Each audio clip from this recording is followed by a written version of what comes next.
In your iPhone, go to App Store and search for PIP YouTube and install these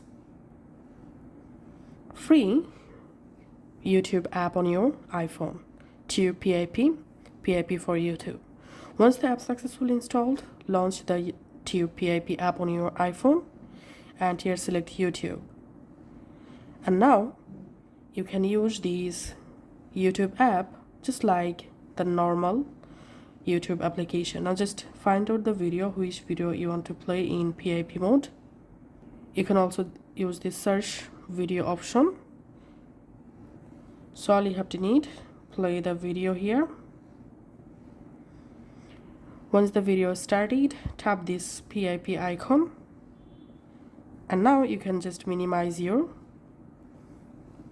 video will play in your background just like this.